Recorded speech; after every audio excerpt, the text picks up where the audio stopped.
Hello friends, you are watching जागो India जागो YouTube channel and I am Pradeep Dubey your financial adviser. आज हम बात करेंगे जो 1 जुलाई 2020 से स्टैम्प ड्यूटी स्टार्ट हुआ है म्यूचुअल फंड में, तो इन्वेस्टर्स क्या करें और ये कितना हैम्पर कर सकता है आपके लॉन्ग टर्म इन्वेस्टमेंट पे या फिर शॉर्ट टर्म इन्वेस्टमेंट पे। तो सबसे पहले जानते हैं स्टैम्प ड्यूटी होता क्या है। This is a type of tax, ये गवर्नमेंट टैक्स है एक। आप फिजिकली डॉक्यूमेंट्स या फिर कुछ भी प्रॉपर्टी बाय करते हैं तो यहाँ पे आपको गवर्नमेंट को टैक्स देना पड़ता है, जिसे हम स्टैम्प ड्यूटी कह सकते हैं। नेक्स्ट जो हमारे दिमाग में आ रहा है वो है कि कितना स्टैम्प ड्यूटी लगेगा। तो स्टैम्प ड्यूटी जो आपके चार्जेस होंगे वो होगा 0.005%। मतलब अगर आप सिप करते हैं 10,000 महीने का तो आपको 50 पैसे यहाँ स्टैम्प ड्यूटी पे करना पड़ेगा गवर्नमेंट को। नेक्स्ट जो है कि सिप पे चार्जेस होगा या फिर लमसम पे, तो ये आप किसी भी फॉर्म ऑफ इन्वेस्टमेंट करें। फॉर एग्जांपल अगर आप सिप के जरिए इन्वेस्टमेंट करते हैं म्यूचुअल फंड में या फिर लमसम के जरिए, तो हर एक सिप पे और हर एक लमसम पे आपका जो अमाउंट होगा उस पे 0.005% का चार्जेस लगेगा स्टैम्प ड्यूटी के तौर पर।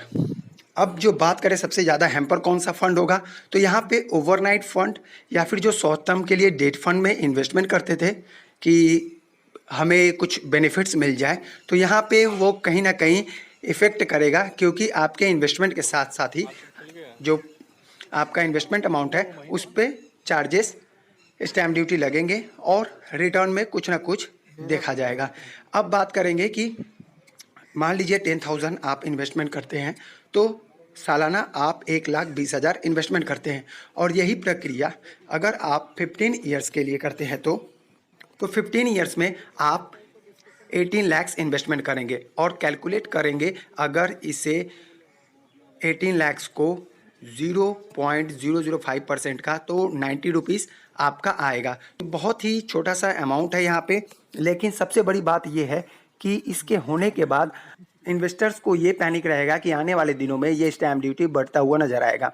तो वहाँ कहीं ना कहीं हमारे अमाउंट को हैम्पर करता हुआ, हमारे इन्वेस्टमेंट अमाउंट को कहीं ना कहीं एक जगह पर हैम्पर करता हुआ नज़र आएगा। क्योंकि रिटर्न जो लॉन्ग टर्म में बनते हैं, तो लॉन्ग टर्म में सिप भी आप बहुत दिनों तक करते रहते हैं या लमसम करते रहते हैं, तो वहाँ पे हर एक सिप और हर एक लमसम में आपको स्टैम्प ड्यूटी पे करना पड़ेगा। अभी तो ये अमाउंट बहुत ही कम है, तो यहाँ पे टेंशन की बात नहीं है, लेकिन आने वाले दिनों में अगर ये अमाउंट बढ़ता हुआ नज़र आए तो इन्वेस्टर्स के लिए एक बहुत बड़ा चैलेंज हो सकता है। Thank you so much friends. अगर आपको स्टैम्प ड्यूटी के बारे में समझ में आ गया होगा तो चैनल को लाइक, सब्सक्राइब और शेयर करना ना भूलें। फिर मिलेंगे एक अनदर वीडियो के साथ, जो कि अगला होगा corporate bond fund versus guild fund, यानी कि आपको कौन से कॉर्पोरेट बॉन्ड फंड में इन्वेस्टमेंट करना चाहिए और कौन से गिल्ड फंड में इन्वेस्टमेंट करना चाहिए।